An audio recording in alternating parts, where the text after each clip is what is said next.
केजरीवाल की गिरफ्तारी पर हाईकोर्ट में कुछ देर में फिर से सुनवाई होगी। केजरीवाल ने हाईकोर्ट में गिरफ्तारी को चुनौती दी थी। सीएम केजरीवाल 23 मार्च को हाईकोर्ट में याचिका दायर की थी जिसमें उन्होंने तत्काल सुनवाई की अपील की थी, लेकिन इसकी इजाजत नहीं दी गई। अरविंद केजरीवाल को ईडी ने 21 मार्च को गिरफ्तार किया था। अगले ही दिन 22 मार्च को दिल्ली की राउज एवेन्यू कोर्ट ने उन्हें 28 मार्च तक ईडी की हिरासत में भेज दिया था।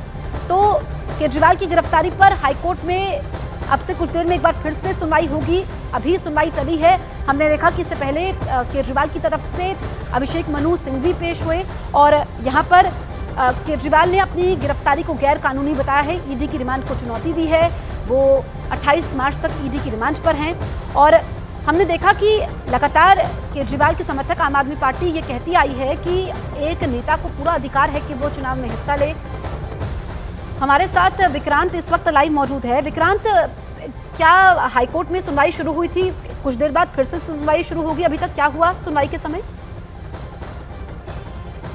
देखिए, अरविंद केजरीवाल की तरफ से याचिका उनकी गिरफ्तारी के ठीक बाद दाखिल की गई थी। इस पर अर्जेंट हियरिंग की मांग की गई थी। हालांकि अर्जेंट हियरिंग नहीं हुई थी। आज होली की छुट्टियों के बाद जब कोर्ट खुला तो इस मामले की सुनवाई हुई। सुबह 10:30 बजे जस्टिस स्वर्ण कांता शर्मा की कोर्ट में इस मामले की सुनवाई हुई। अरविंद केजरीवाल की तरफ से वरिष्ठ वकील अभिषेक मनु सिंघवी पेश हुए। उन्होंने कहा कि इस मामले को तुरंत सुना जाना चाहिए और उन्होंने याचिका के साथ साथ जो मुख्य याचिका है उसके साथ साथ अंतरिम राहत की भी मांग की है, जिसमें रिमांड को चैलेंज किया गया है। और उन्होंने कहा कि रिमांड की अवधि कल खत्म होने जा रही है, इसलिए वो चाहते हैं कि आज ही इस मामले को सुना जाए। वहीं ईडी की तरफ से additional solicitor general SV Raju पेश हुए। उन्होंने कहा कि हम मुख्य याचिका में जवाब दाखिल करने के लिए कम से कम 3 हफ्ते का समय चाहते हैं, क्योंकि ये लंबी याचिका है और उसके साथ साथ जो इंटरिम प्रेयर है उसके लिए हमें एक रीजनेबल समय दिया जाए, लेकिन कुछ समय दिया जाए। हालांकि अभिषेक मनु सिंघवी ने इसका पूरा विरोध किया। उन्होंने कहा कि रिमांड की अवधि कल ही खत्म हो जाएगी, लिहाजा इस मामले को आज ही सुना जाना चाहिए। जिसके बाद कोर्ट ने कहा कि एक बार पहले सप्लीमेंट्री लिस्ट के मामलों को सुन लेते हैं और उसके बाद इस मामले को सुना जाएगा। तो कोर्ट ने इस मामले में पास ओवर दे दिया है। अब उम्मीद की जानी चाहिए कि दोपहर के करीब एक बार फिर ये मामला जस्टिस स्वर्ण कांता शर्मा की कोर्ट में सुना जाएगा। जब सप्लीमेंट्री लिस्ट के सारे मैटर खत्म हो जाएंगे उसके बाद इस मामले को दोबारा सुना जाएगा। बिल्कुल, तो विक्रांत हमें दोपहर तक का इंतजार करना होगा, लेकिन लगातार आम आदमी पार्टी ये कहती आई है, खासकर हम केजरीवाल के वकील अभिषेक मनु सिंघवी की बात करें तो वो कह रहे हैं कि एक नेता को अधिकार है चुनाव में हिस्सा लेने का, और अगर ईडी ये कह रही है कि उनके पास पूरे सबूत हैं तो फिर गिरफ्तार क्यों किया गया है, पूछताछ क्यों करना चाहती है ईडी? इस पर क्या दलीलें यहाँ पर ईडी के द्वारा रखी गई हैं? देखिए, रिमांड को उन्होंने चैलेंज किया। बेसिकली उन्होंने अपनी गिरफ्तारी को अनकॉन्स्टिट्यूशनल, गैर कानूनी बताया और ये कहा है कि जो नोटिस उन्हें भेजे गए थे उसमें किसी में भी उनका नाम बतौर एक्यूज नहीं रखा गया था।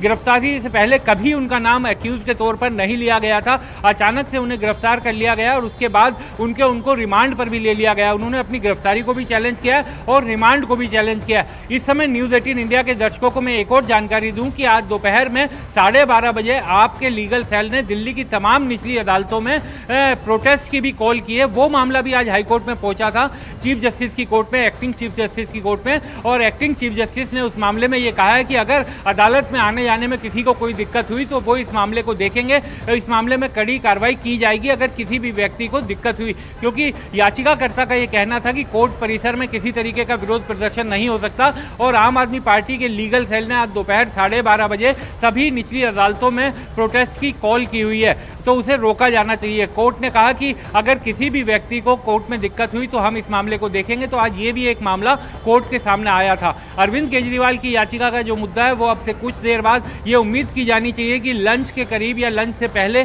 दोबारा से आ सकता है, क्योंकि अभी कोर्ट सप्लीमेंट्री मैटर सुन रही है और उसके बाद कोर्ट में अरविंद केजरीवाल की याचिका को सुना जाएगा। तो बड़ी जानकारी विक्रांत देते हुए, विक्रांत आगे भी आपसे संपर्क साधेंगे, फिलहाल शुक्रिया आपका। तो ये बड़ी खबर इस वक्त की हम आपको बता रहे थे अरविंद केजरीवाल से जुड़ी हुई, जहां पर दोपहर के बाद एक बार फिर से कोर्ट में सुनवाई होगी। अब बात बिहार की कर लेते हैं। बिहार में महागठबंधन में सीटों के नाम पर अंतिम फैसला आज की बैठक में हो सकता है। लालू कटिहार सीट कांग्रेस को देने को तैयार है, ये सूत्रों के हवाले से बड़ी खबर है। इसके अलावा कांग्रेस औरंगाबाद सीट निखिल कुमार के लिए और पूर्णिया सीट पप्पू यादव के लिए मांग रही है। इन सीटों पर अब तक तेजस्वी ने अपनी सहमति नहीं दी है। आज की बैठक में इन सीटों पर स्थिति साफ होगी। इसके अलावा कांग्रेस के विधायक अजीत शर्मा अपनी अभिनेत्री बेटी नेहा शर्मा के लिए भागलपुर सीट मांग रहे हैं। इस पर आरजेडी विचार कर सकती है।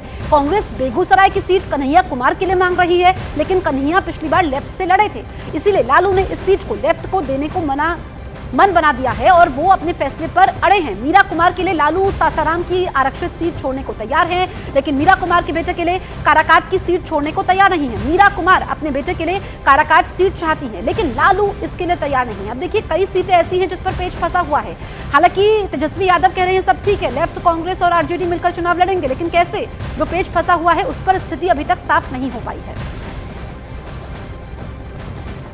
आइए अब आपको बताते हैं कि वो कौन सी सीटें हैं जिन पर आरजेडी कांग्रेस का पेच फंसा हुआ है और उनके बीच ठन गई है।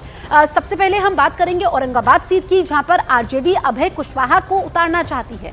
अब ये देखिए कि आरजेडी अभय कुशवाहा को यहां पर उतारना चाहती है, लेकिन कांग्रेस निखिल कुमार के लिए यह सीट मांग रही है। अब दूसरी सीट आती है पूर्णिया के लिए, जहां पर बीमा भारती इसके लिए यहां पर पूर्णिया सीट पर मांग रही है, लेकिन यहां से आरजेडी बीमा भारती को उतारना चाहती है। बेगूसराय से कांग्रेस कन्हैया कुमार को उतारना चाहती है, लेकिन पिछली बार कन्हैया कुमार लेफ्ट से चुनाव लड़े थे, इसलिए लालू यादव यह सीट लेफ्ट को देना चाहते हैं। कटिहार सीट पर कांग्रेस तारिक अनवर को उतारना चाहती है, वहीं आरजेडी कटिहार सीट पर सीपीआईएम को देना चाहती है। चंद्रमोहन हमारे सहयोगी लाइव मौजूद है। चंद्रमोहन, हम सीटें एक एक करके बता रहे थे, इस पर पेच फंसा हुआ है। तेजस्वी कह रहे हैं मिलकर लड़ेंगे, वो तो ठीक है, लेकिन स्थिति इन सीटों पर अभी साफ नहीं है।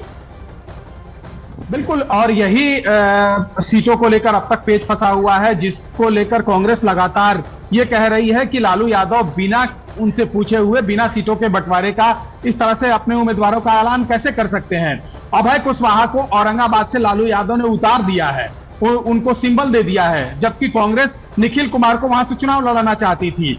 सीपीआई के खाते में चला गया है बेगूसराय, जहां से कांग्रेस अपना उम्मीदवार कन्हैया कुमार को बनाना चाहती थी। और उसी तरीके से पूर्णिया में पप्पू यादव अपने पार्टी का विलय इसलिए कर लिए थे क्योंकि वहां से कांग्रेस उनको अपना उम्मीदवार बनाना चाहती थी, लेकिन लालू यादव ने कल तक जो बीमा भारती जेडीयू में हुआ करती थी उनको अपने पार्टी में ले लिया है और उनको वहां से उम्मीदवार बनाने जा रही है।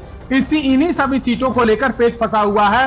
कटिहार, जो लालू यादव साफ तौर पर कह रहे हैं कि लेफ्ट के खाते में जाएगा, जबकि कांग्रेस वहां से तारिक अनवर को अपना उम्मीदवार बनाना चाहती है। तो इन्हीं सभी सीटों को लेकर लगातार खींचतान जारी है और अब तक ये भी नहीं हो पाया है कि कौन कितने सीटों पर बिहार में चुनाव लड़ेगा। कांग्रेस साफ तौर पर यह कह रही है कि 9 सीटों से कम उनको मंजूर नहीं है, जबकि लालू यादव ये कह रहे हैं कि 6 सीट से ज्यादा वो नहीं दे सकते हैं। और जो मुख्य सीटें जिसको लेकर शुरू से पेच फंसा हुआ था, औरंगाबाद की बात करें, बेगूसराय की बात करें, पूर्णिया की बात करें, कटिहार की बात करें या चंपारण की किसी एक सीट से कांग्रेस अपना उम्मीदवार उतारना चाहती है।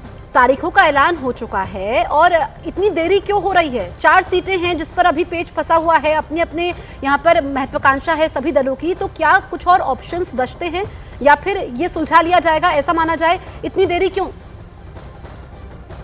की तरफ से ये जरूर कहा जा रहा है कि पटना में जब लालू यादव और तेजस्वी यादव पहुंचेंगे, जो दिल्ली में अब तक मौजूद हैं, और आज कांग्रेस के वरिष्ठ नेता केसी वेणुगोपाल के घर पर एक मीटिंग भी होनी है।